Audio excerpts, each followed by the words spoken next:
오늘 우리가 읽은 본문의 말씀 중심으로 여호와께서 그들을 깊이 잠들게 하셨으므로 라는 제목으로 우리 말씀 은혜를 함께 나누겠습니다. 오늘 본문은 사무엘상 26장인데 26장 말씀의 중요한 열쇠라고 할까요? 이게 뭐냐면 우리의 삶을 결정짓는 분은 상황이 아닙니다. 오직 하나님이시다. 이 전제에서 시작을 합니다. 여러분, 여기 사울을 보시고 다윗을 한번 보십시오. 사울은 그 기세가 대단했습니다. 군사 3,000명을 데리고 지금 다윗을 공격하고 있습니다. 그 3,000명의 용사들 중심에 사울이 있었습니다. 그리고 사울의 곁에 누가 있습니까? 그의 군대 장관이었던 아브넬이 있었습니다. 중무장한 3,000명의 경호를 받고 있습니다. 얼마나 안전하겠습니까? 전쟁에 능한 군대 장관이 그를 딱 보좌하고 있습니다. 얼마나 든든하겠습니까? 그런데도 사울은 두 번이나 다윗의 손에 죽을 뻔했습니다. 겉으로 보기에는 사울이 훨씬 강한 자입니다. 다윗은 도망자에 불과합니다. 사울의 주변에는 3,000명의 군사들이 있었습니다. 그런데 실제 상황을 보면 사울은 전혀 안전하지 않았던 것입니다. 여러분, 무슨 말씀입니까? 우리 인생, 우리가 아무리 모든 것을 다 갖추고 있다 할지라도 하나님이 도우시지 아니하시면 우리가 자랑하는 모든 것들이 언제든지 뚫릴 수 있다는 것입니다.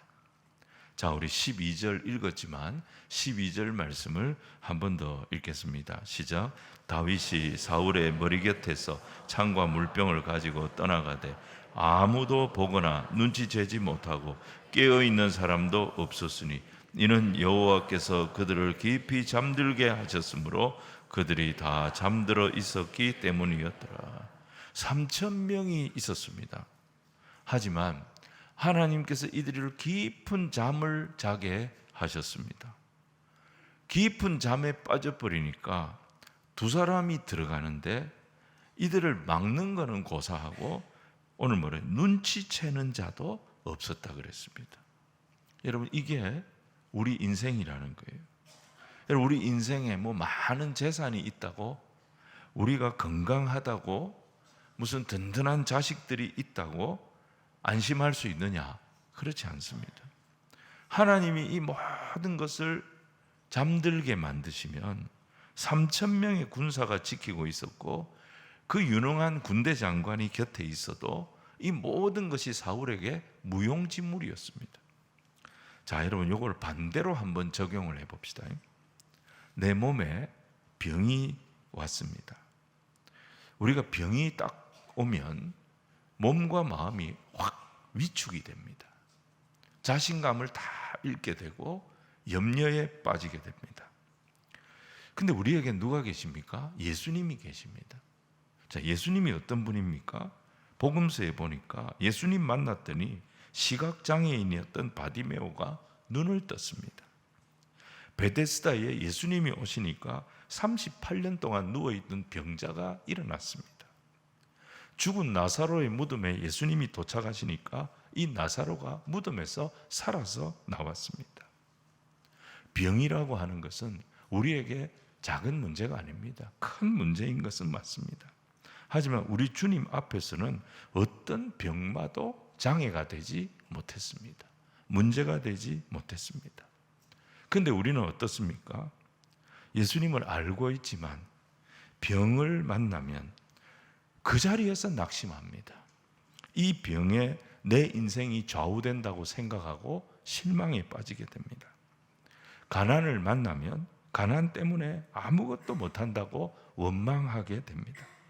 그러니까 계속 우리는 신세 타령을 하고 금수저가 어떠니 흙수저가 어떠니 그런 얘기를 하는 것입니다. 여러분, 기억하십시오. 오늘 말씀을 보면서 생각하십시오. 상황이, 현실이 녹록지 않지만 그 상황이, 그 현실이 내 인생을 좌우하는 것이 아닙니다. 상황의 지배를 받고 현실의 지배를 받는다면 애굽에 팔려간 요셉이 어떻게 살 수 있었겠습니까? 물고기 뱃속에 들어간 요나가 어떻게 살 수 있었겠습니까? 40에 하나 감한 매를 5번이나 맞고 3번 태장에 맞고 1번 돌에 맞고 3번 파선하고 그 외에도 수많은 위험 속에서 전도자의 길을 갔던 사도 바울이 어떻게 온전할 수가 있었겠습니까? 상황은 만만치 않지만 상황이 전부가 아닙니다. 현실은 녹록지 않지만 현실이 전부가 아닙니다. 신명기 33장 27절에 모세가 이스라엘 백성들에게 했던 축복의 말을 기억하십시오. 영원하신 하나님이 네 처소가 되시니 그의 영원하신 팔이 네 아래 있도다. 모세가 이스라엘을 축복했던 말씀입니다. 대적이 문제가 아닙니다. 애굽에 있든지 광야에 있든지 그게 문제가 아닙니다. 우리의 영원한 처소는 여호와 하나님이 우리의 주소가 되십니다. 우리의 처소가 되십니다. 그분의 영원하신 팔이 오늘도 나를 지키고 계심을 기억하시기를 바랍니다. 그분 때문에 우리가 안전한 것입니다. 이게 우리 인생의 답입니다. 주님이 나와 함께 하시니 내 인생은 안전합니다. 이것이 오늘 저와 여러분의 인생의 답인 줄로, 정답인 줄로 믿습니다. 그런데 문제가 뭐냐면 답은 다 압니다. 이렇게 아멘, 다 압니다. 그런데 내 인생이 이 답까지 못 갈 때가 너무 많은 거예요. 이 정답이 나의 답이 되려면 내 문제 속에서, 내 현실 속에서, 내 상황 속에서 요 답이 나올 때까지 계속 믿음으로 도전하면서 문제를 풀어야 되는 거예요. 여러분, 인생은 무엇으로 결정이 되냐면 자기가 아는 것으로 결정되는 게 아니에요. 좋은 생각한다고 좋은 사람 아니에요. 아는 것으로 내 인생이 결정되는 것이 아니라 내 속사람을 무엇으로 채우느냐에 의해서 결정이 되는 거예요. 똑같은 잔인데 술로 채우면 그 잔은 술잔이 되는 거예요. 그런데 물을 채우면 그 잔은 물컵이 되는 거예요. 무엇으로 채워졌느냐, 그것으로 결정나는 거예요. 내 속사람을 하나님의 말씀으로 세우면 저와 여러분은 말씀의 사람이 될 것이고 하나님이 인도하시는 사람이 되는 줄로 믿습니다. 말씀에 기록된 답과 내 인생이 찾아낸 답이 일치가 되도록 계속 고민하며 내 인생의 문제를 말씀으로 풀어나가는 것이 신앙 훈련인 것입니다. 이게 사무엘상 26장 그 이전에도 계속 되어지는 다윗의 인생이었습니다. 다윗이 이걸 풀어냈기 때문에, 이걸 풀어갔기 때문에 그의 인생이 승리하는 인생이 됐던 거죠. 근데 자세히 보면 이게 다윗이 자기 힘으로 한 게 아니에요. 하나님의 인도하심이 있었던 겁니다. 다윗은 그 하나님의 인도하심에 그때그때 순종했던 것입니다. 이게 26장 말씀의 핵심입니다. 여러분, 능력의 근원 되신 하나님은 저와 여러분을 사랑하시고 우리와 교제하시기를 기뻐하시는 하나님이심을 기억하시기 바랍니다. 그래서 내가 하나님을 알아가는 것도 정말 귀한 거지만 사실은 하나님이 이미 우리를 다 알고 계십니다. 하나님이 우리를 다 알고 부르신 겁니다. 그래서 갈라디아 4장 9절에 갈라디아 교인들을 향해서 사도 바울이 안타깝게 외쳤던 내용이 뭡니까? 우리 같이 한번 읽겠습니다. 시작. 이제는 너희가 하나님을 알 뿐 아니라 더욱이 하나님이 아신 바 되었거늘 어찌하여 다시 약하고 천박한 초등학문으로 돌아가서 다시 그들에게 종노릇 하려 하느냐. 우리 하나님은 우리가 약하다는 걸 다 아시는 하나님이십니다. 우리의 형편도 아시고 우리의 처지도 아시고 우리의 수준과 능력도 다 아십니다. 다 아시고도 창세전에 우리를 선택하셨어. 예수 보혈이라는 이 무엇과도 바꿀 수 없는 하나님의 생명으로 저와 여러분을 의롭게 하셨고 우리를 응감생신 하나님의 자녀가 되게 해주셨습니다. 하나님 우리를 알아요. 그래서 감사한 거예요. 저와 여러분은 하나님 손에 버림받을 염려나 쫓겨날 걱정을 할 필요가 없음을 기억하시기 바랍니다. 우리를 아시는 분이 우리에게 영생을 주셨고 자녀의 권세를 이미 주셨습니다. 그래서 우리는 소망 중에 살아가는 것입니다.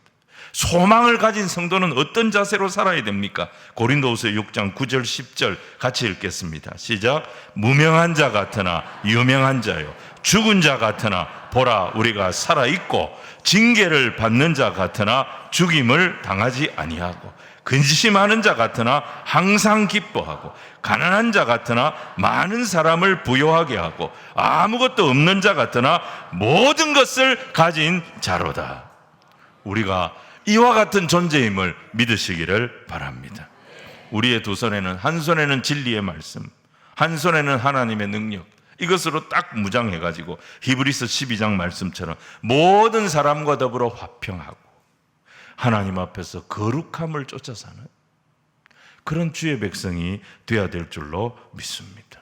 그래서 말씀의 답을 내 답으로 만드는 거예요. 그렇게 해나가면서 믿음의 실력이 생기게 되는 겁니다. 어떻게 하면 믿음의 실력을 만들어갈 수 있느냐? 오늘 저는 두 가지로 말씀을 전하려고 합니다. 하나는 뭐냐? 내가 문제를 풀어야 돼요. 내가 문제를 풀어야 그게 내 실력이 되는 것입니다. 수학 문제를 풀 때 실력이 없는 학생은 문제는 다 나와 있습니다. 답도 다 가르쳐주는 참고서를 들고 있습니다. 문제도 알고 답도 아는데 풀지를 못합니다. 그러니까 정답을 안다 그래가지고 문제를 풀 수 있는 실력이 있는 것은 아닌 거죠. 우리의 신앙도 마찬가지입니다. 예수 그리스도가 우리의 인생의 답입니다. 이걸 모르는 사람 누가 있습니까? 예수 믿는 사람은 다 이렇게 얘기합니다. 아무도 부인하지 않습니다. 그런데 문제는 그 답을 알고 있는데 우리의 삶에 닥쳐오는 문제를 하나도 풀어내지를 못하는 거예요. 자식 문제를 말씀으로 풉니까? 물질 문제를 말씀으로 풉니까? 인간관계를 말씀으로 풉니까? 사회생활을 말씀으로 풉니까? 하나도 못 풀어내는 거예요. 시련이 오면 그러니까 바로 쓰러지는 거예요. 시기할 일이 생기면 바로 시기하는 거예요. 복수할 일, 원수 갚을 일이 생기면 참지 못하고 달라드는 거예요. 성경이라고 하는 정답지를 우리가 다 들고 있는데 인생에서 만나는 문제를 풀지를 못하는 거예요. 참고서, 정답 다 가지고 있으면 뭐합니까? 내가 문제를 못 풀면 그게 아무 의미가 없는 것입니다. 아무리 힘이 들어도 내가 풀어야 됩니다. 끙끙거리면서 고민하면서 내가 풀어낸 답이 하나님의 말씀인 정답과 딱 일치할 때 그때 그 문제를 풀어내는 눈이 딱 열리게 되는 거예요. 아, 능력이 딱 생기는 거예요. 아, 요렇게 푸는 거구나. 그때 이 문제가 이해가 되는 거예요. 이게 자꾸 쌓이면, 이게 반복이 되면 다른 문제도 다 풀어내는 실력이 이제 만들어지게 되는 겁니다. 이게 신앙생활에도 똑같습니다. 다윗의 인생에도 답은 나와 있죠. 무슨 답이죠? 그가 이스라엘의 왕이 된다는 거예요. 하나님께서 사무엘을 통하여 그의 머리에 기름을 부으셨어요.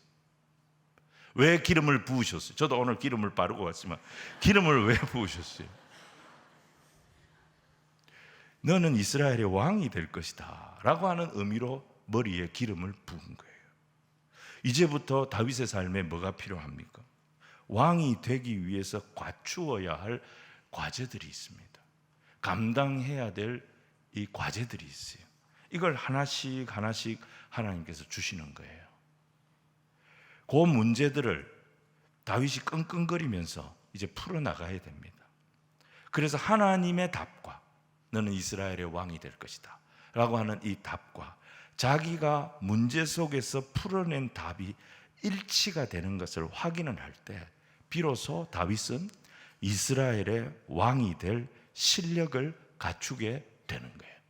그러면 하나님이 다윗을 통하여 이스라엘에 하나님이 하시고 싶은 모든 일들을 다 감당하게 하시는 것입니다. 자, 여호와의 기름 부음 받은 자를 해하지 마라. 이게 하나님의 답이었어요. 하나님께서 이 답을 다윗이 과연 찾아낼 수 있는가 없는가 24장에서도 테스트를 하셨고 26장에서도 테스트를 하십니다. 자, 24장에서는 다윗이 가만히 숨어 있는 곳에 사울이 찾아왔어요. 사울은 무방비 상태입니다.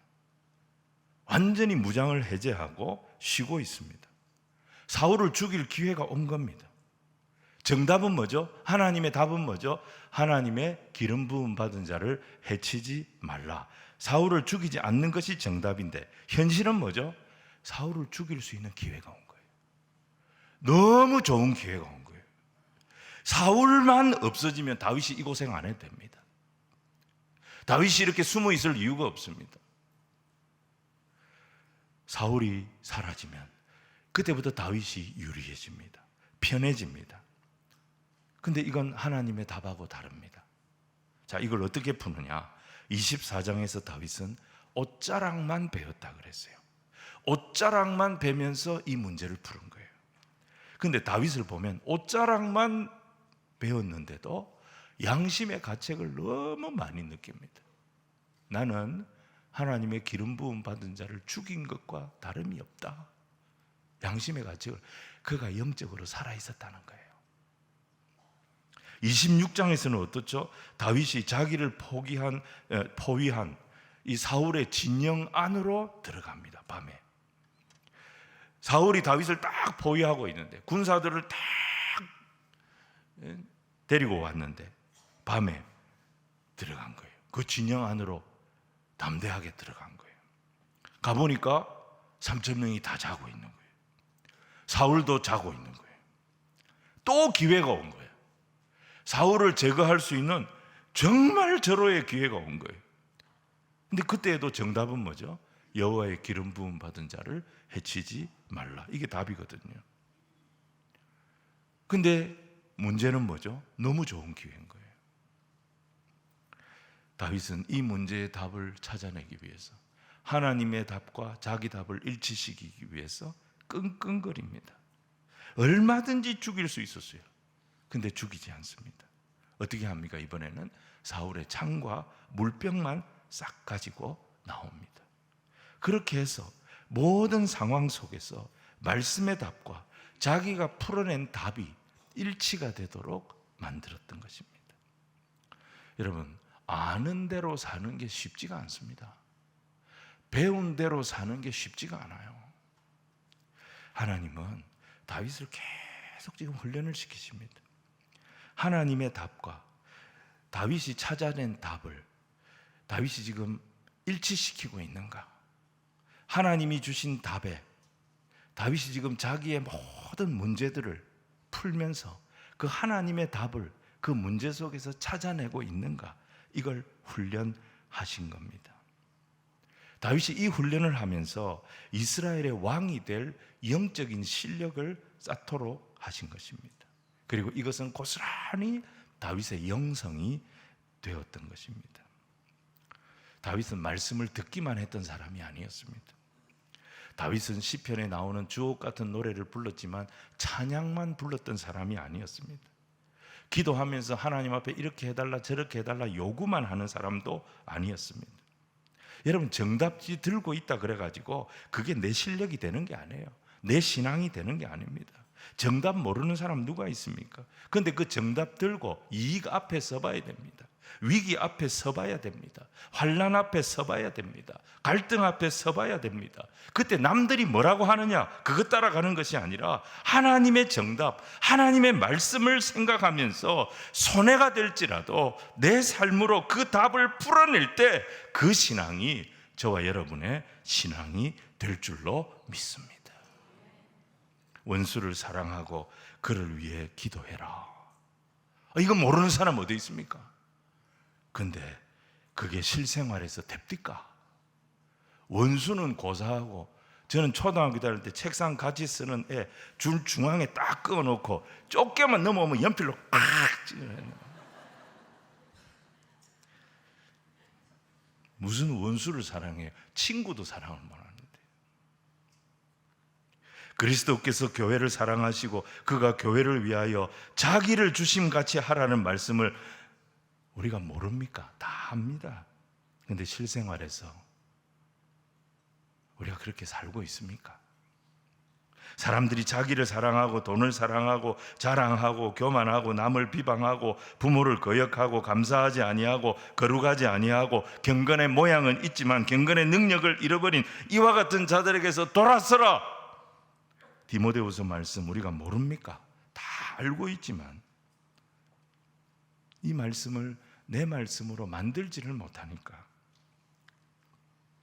말씀이 내 인생 속에 풀어지는 경험을 못하니까 교회는 열심히 다니는데 하나님의 능력을 모르는 그런 신앙생활이 아니라 종교생활을 하게 되는 것입니다.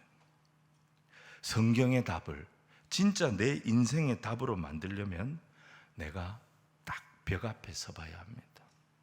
이익 앞에, 위기 앞에, 문제 앞에 하나님 우리를 딱 세우십니다. 그 벽 앞에 우리가 끙끙거리지만 내 삶으로 말씀의 답을 찾아내려고 시도해야 하는 것입니다. 여러분, 신앙은 죽어야 사는 겁니다. 이게 신앙의 길입니다. 살려고 하면 사라집니다. 근데 죽기로 각오하면 반드시 살아나는 역사가 일어납니다. 한 알의 밀이 땅에 떨어져 죽으면 많은 열매를 맺는다. 죽어야 사는 것이 복음입니다. 예수님께서 십자가에서 죽으셨기 때문에 저와 여러분이 구원을 얻는 하나님의 은혜를 경험했던 것입니다. 여러분, 우리가 믿는 주님은 생명의 주님이고 부활의 주님입니다. 그래서 나를 믿는 자는 뭐라고요? 죽어도 살겠고 무릇 살아서 나를 믿는 자는 영원히 죽지 아니하리니 이것을 네가 믿느냐? 우리 주님 말씀하셨던 것입니다. 이 주님과 함께라면, 이 주님의 말씀과 함께라면 좁은 문 좁은 길로 가는 것이 두렵지 않은 거죠. 그리 가도 우리는 절대 망하지 않기 때문입니다. 다시 일어나 주를 예배하며 주를 찬양하는 그런 영광을 경험하도록 우리 주님 인도해 주실 줄로 믿습니다. 오늘 두 번째는 문제를 풀되 하나님의 시간과 하나님의 방법으로 풀어야지 정답을 찾을 수가 있습니다. 오늘 본문 7절부터 12절 우리가 읽었는데, 여기에 보면 다윗과 동행했던 사람이 요압 장군의 동생이었던 아비새 장군이었습니다. 이 아비새가 다윗에게 말을 합니다. 자, 8절 말씀을 우리 같이 한번 읽겠습니다. 시작. 아비새가 다윗에게 이르되 하나님이 오늘 당신의 원수를 당신의 손에 넘기셨나이다. 그러므로 청하오니 내가 창으로 그를 찔러서 단번에 땅에 꽂게 하소서. 내가 그를 두 번 찌를 것이 없으리이다 하니, 아비새는 두 가지 말을 한 거예요. 하나는 뭐냐? 이런 기회 다시 안 옵니다. 지난번에 날렸잖아요. 하나님이 우리를 사랑하셔서 두 번째 기회를 주신 거예요. 사울을 죽일 수 있는 이런 기회는 다시 안 옵니다. 이게 마지막 기회일 수 있습니다. 이거 놓치면 안 됩니다. 이게 첫 번째고요. 두 번째는 뭐냐? 당신이 여호와의 기름 부음 받은 자를 죽일 수 없다고 하시니, 그렇다면 그냥 가만 계세요. 그냥 가만히 계시고 뒤처리는 내가 다 하겠습니다. 뭐 두 번 찌를 것도 없어요. 한 방이면 끝납니다. 1초면 끝납니다. 자, 아비새가 한 말은 반은 맞고 반은 틀린 말입니다. 아비새가 뭘 알았냐면 이제 사울의 시대는 끝났다는 거 알았습니다. 이제 다윗의 시대가 오고 있다는 것을 알아서 이게 정답이에요. 사울의 시대는 지나가고 다윗의 시대가 온다는 것은 하나님이 주신 답이에요. 이건 알고 있었어요. 그런데 이 답을 어떻게 풀어나가는가, 어떻게 우리가 정답까지 도달할 것인가, 이 방법을 몰랐던 것입니다. 다윗은 이걸 알았어요. 그래서 다윗이 아비새에게 정색을 하고 대답을 합니다. 자, 9절로 12절인데 우리 한 번 더 읽겠습니다. 시작. 다윗이 아비새에게 이르되 죽이지 마라. 누구든지 손을 들어 여호와의 기름 부음 받은 자를 치면 죄가 없겠느냐 하고, 다윗이 또 이르되 여호와께서 살아계심을 두고 맹세하노니 여호와께서 그를 치시리니 혹은 죽을 날이 이르거나 또는 전장에 나가서 망하리라. 내가 손을 들어 여호와의 기름 부음 받은 자를 치는 것을 여호와께서 금하시나니 너는 그의 머리 곁에 있는 창과 물병만 가지고 가자 하고, 다윗이 사울의 머리 곁에서 창과 물병을 가지고 떠나가되 아무도 보거나 눈치채지 못하고 깨어있는 사람도 없었으니 이는 여호와께서 그들을 깊이 잠들게 하셨으므로 그들이 다 잠들어 있었기 때문이었더라. 나중에 보면 이제 사울이 죽죠. 사울이 결국 다윗이 말한 대로 전쟁터에서 죽습니다. 다윗이 손 안 댔어요. 사울이 블레셋과 길르앗 라못 전투에서 이제 전사하게 되죠. 사울이 죽고 나서 다윗이 이스라엘의 왕이 됩니다. 근데 처음부터 이스라엘의 왕이 됐느냐? 아니지요. 유다 지파의 왕이 됩니다. 왜 그랬습니까? 다른 지파들이 다윗을 왕으로 인정하지 않았기 때문에 헤브론에서 유다 지파만 다스렸습니다. 몇 년 동안입니까? 7년을 다스렸습니다. 그러니까 이 12지파가 마음을 여는데 7년 걸린 거예요. 그만큼 이스라엘 각 지파는 개성이 강했습니다. 서로 간의 반목이 아주 심했습니다. 유다 지파 외에는 다윗에게 마음을 여는 지파가 없었습니다. 7년을 다윗이 기다렸더니 다윗의 한결같은 모습을 보고 사람들이 그때 마음을 열기 시작했던 것입니다. 그러면서 12지파의 왕이 되었고, 다윗은 그 후 33년을 예루살렘에서 명실상부 통일 이스라엘의 왕이 되었던 것입니다. 모두의 마음을 얻는다는 것이 정말 어려운 것입니다. 계속 참고 용서하고 기다리고 희생하고 품어주고, 그렇게 다윗이 7년을 기다렸습니다. 하나님의 시간이 올 때까지 믿음을 가지고 기다리는 모습이 필요합니다. 하나님의 방법을 찾을 때까지 하나님께 지혜를 구하고 결단하며 하나님의 말씀대로 나아갈 순종의 훈련이 필요합니다. 근데 만약에 여기서 기회가 왔다, 아비새가 얘기한다, 그래가지고 다윗이 사울을 그냥 막 죽여버렸더라면 어떻게 됩니까? 하나님의 시간 다 깨지는 겁니다. 하나님의 방법 다 날아가는 것입니다. 그러면 이스라엘의 마음은 7년이 아니라 70년을 기다려도 돌아오지 않는 것입니다. 그러니까 말씀의 사람은 하나님의 시간까지 기다릴 줄 알아야 됩니다. 그리고 하나님의 방법을 구해야 되고 그 방법에 순종할 줄 알아야 합니다. 아무리 좋은 길이 보여도, 아무리 그럴듯한 방법이 보여도 하나님 방법이 아니면 돌아설 수 있어야 하는 것입니다. 여러분, 그래서 사무엘상 성경을 보시면요, 다윗은 정복자의 모습이 아니에요. 다윗은 설득자의 모습으로 나타나는 것을 보게 됩니다. 다윗이 겁이 많아서, 다윗이 우유부단해서 사울을 2번이나 기회를 주는데도 못 죽인 겁니까? 아닙니다. 다윗의 마음속에 하나님의 때를 기다리는 믿음이 있었어요. 하나님의 방법에 순종하는 마음의 결단이 있었어요. 하나님의 일은 하나님의 때에 하나님의 방법으로 이루어진다. 말씀이 아닌 것은 아무리 좋은 기회인 것처럼 보여도 그것은 사탄의 유혹이다. 다윗이 그걸 믿었던 것입니다. 바로 이게 누구의 모습입니까? 예수님의 모습인 것입니다. 여러분, 마태복음 26장 52절에 보시면 겟세마네에서 예수님을 잡으려고 로마 군인들이 쫓아왔습니다. 베드로가 그 모습을 보고 자다가 일어나가지고 깜짝 놀라서 그냥 칼을 빼가지고 휘둘렀는데 대제사장의 종의 귀가 날아갔습니다. 예수님 그 모습을 보고 뭐라 그랬습니까? 여러분, 52절 우리 같이 한번 읽겠습니다. 시작. 이에 예수께서 이르시되 네 칼을 도로, 칼을 가지는 자는 다 칼로 망하느니라. 너는 내가 내 아버지께 구하여 지금 12군단 되는 천사를 보내시게 할 수 없는 줄로 아느냐? 내가 만일 그렇게 하면 이런 일이 있으리라 한 성경이 어떻게 이루어지겠느냐 하시더라. 혈기대로 하는 거 아닙니다. 하나님이 하시는 일에는요, 하나님의 때가 있는 거예요. 그리고 하나님의 방법이 있는 거예요. 그걸 베드로에게 예수님께서 말씀하신 거예요. 아무리 베드로가 예수님을 위하는 열정이 충만했다 하더라도 이것은 하나님의 방법이 아니에요. 그래서 예수님은 베드로를 책망하셨던 겁니다. 그 때를 기다려야 되고 그 방법을 받아들여야 합니다. 그 때가 십자가의 때였고 그 방법이 살찌고 피 흘려 우리를 위해서 죽임 당하시는 방법이었어요.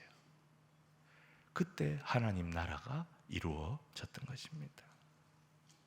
하나님은 이 다윗이 바른 길 가도록 도우셨습니다. 유대 땅을 피해가지고 들어가면 사울에게 당할 것 같아서 계속 방황하고 있을 때 하나님 어떻게 하시죠? 갓 선지자를 보내가지고 밖에 있지 마라, 힘들어도 안으로 들어가라, 그렇게 알려주셨습니다. 사울을 죽일 기회가 2번이나 있을 때 하나님은 다윗에게 말씀이 생각나게 하셨고 그의 신앙 양심을 건드리셨어요. 그래서 실수하지 않게 하셨습니다.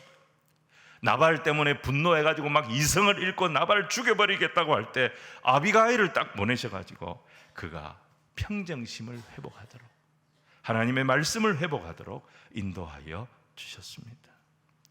그래서 다윗이 하나님의 나라를 세워가도록 그를 이끌어 주셨던 것이죠. 다윗의 인생의 위기가 끊어지지 않았습니다.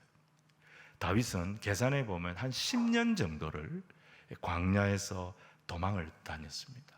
이 10년의 시간이 얼마나 답답한 시간이었겠어요. 여러분, 이렇게 사람이 한 10년 동안 문제가 계속되면 낙심을 하거나 아니면 사람의 마음이 조급해집니다.